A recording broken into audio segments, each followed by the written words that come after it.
Well, welcome in, hockey fans in the desert Southwest and here at Arizona State University. I don't have Coach Powers today, but I got what I call the next best thing. I got Riley Simpson with me. So, Riley, welcome in. Hey, thanks for having me.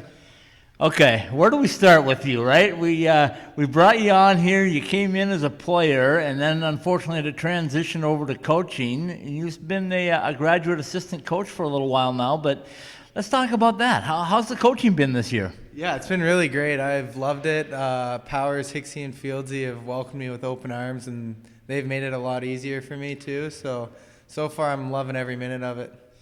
You know, I know when you came to Arizona State a few years ago, you didn't intend it would end this way and with senior week and everything, but let's talk just a little bit about that. How was the time on the ice and then unfortunately the injuries that forced you to leave? Yeah, well, both times have been different, whether it's been playing or coaching, but I've loved both of them.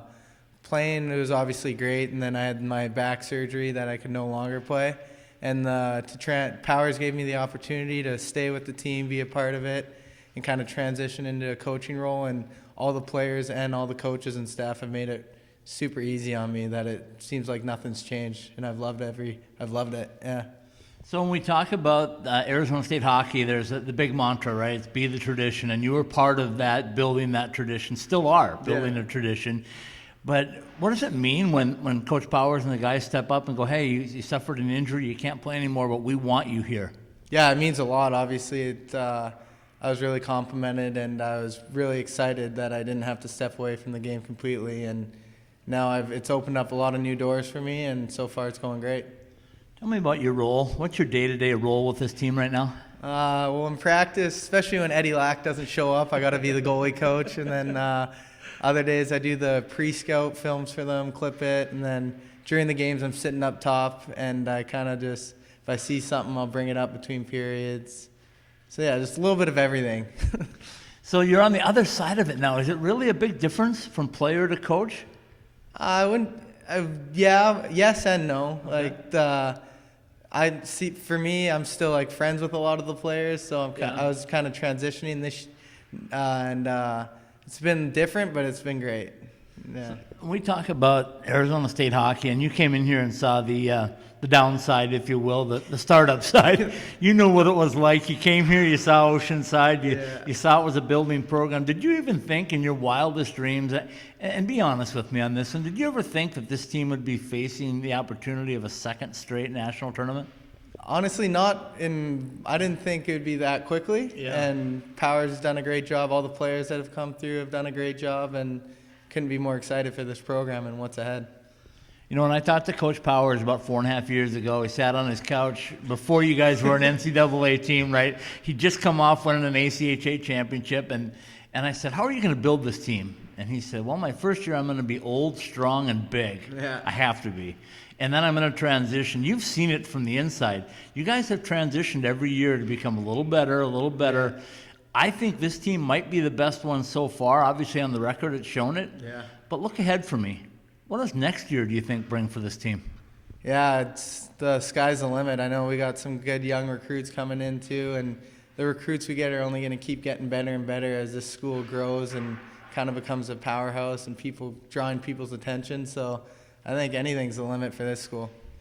Okay, so this weekend, the last weekend of the regular season, and it's up to another Big Ten school, another blue blood, if you will, in NCAA hockey. They're not having their best season by far, but last year I traveled up and watched you guys play at Minnesota, and I thought, I don't know, being a Minnesota native, I didn't think I'd ever seen a Minnesota team so determined to put a team out, right? Yeah. They wanted to prove that they were the team and you guys weren't. Yeah. This year, what do you see from, because I've talked to some of the guys, and it looks like there's a different look. It looks like they want to go to Wisconsin and take two and tell the Big Ten folks that you're here for real. Yeah, and a big part of it is the learning last year. No one's really been through it on our team, and now most of our teams have been through it and know what it takes. That, like, we know these are still two huge games, and we usually get everyone's best effort, especially late in the season, because they know we don't have our playoffs, so we got to be ready every night. Okay, so no playoffs, but last year there was a national tournament. Yeah. There was a huge gap because you don't have the conference to be in, so you lost a lot of time. What are you going to learn from last season to this season for that span, assuming now that you get into the NCAA tournament again? What will you learn and what will you take away from what last season was to what this season is? Yeah, just a big thing of it that guys will now know is just the mental preparation to take a month off and then be ready for that game.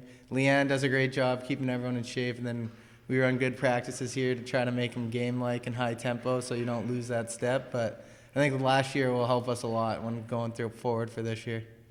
So it was different for you last weekend on senior weekend, but I'm sure it was still emotional because this is where you came to play college hockey, right? So tell me about last weekend. Yeah, it was great. My mom was in town, and then just seeing all my senior class, all their families in town too. It was emotional, but it was lots of fun. It's gonna be sad not seeing those guys at the rink every day and everything, but this is a great 4 years and wouldn't change it for anything. Okay, so now that the 4 years is done, tell me a little bit about what the future holds for Riley Simpson. What do you want to do? Well, so next year I'm taking my master's program at ASU here in sports law and business. So you still be here on the bench? And yeah, Powers is keeping me around too for another year. So yeah, excited for that. So what's that master's going to be in? Sports law and business. Okay, so what do you want to do after that, assuming that you leave this program, or maybe just stick around and hang into this bench? Coaching, so we'll see how things go.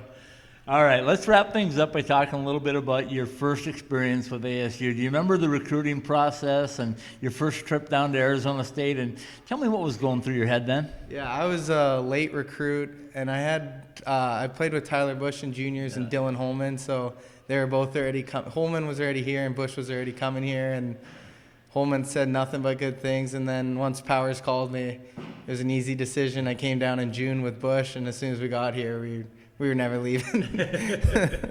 So I always ask the players too when they come in, your first experience at Oceanside or your first experience at ASU, tell me what that was like coming down here for the very first time. Yeah, well, ASU we came in the summer, so it was like 120 degrees. It was melting, but it was great. Campus was beautiful. Everyone here was nice. Staff was awesome. Then Oceanside, it grows on you. Once you come here for a bit, it grows on you, and you just learn to love it. I hear you. Okay, I'm going to let you wrap it up with a scouting report since you're doing the coaching stuff now. So you see the film and you know what Wisconsin is, right? All you have to do is look on their roster and see the number of first-round picks that they have. And what do you guys have to do to get 2 more wins, especially up there in enemy territory? Well, yeah, they got a lot of good high-end skill, so you just got to play hard on them and don't give them time and space, because if you give any of those forwards time and space, they're going to score on you. And you got to manage the puck well, and then you should be good. All right, it's that simple, Coach.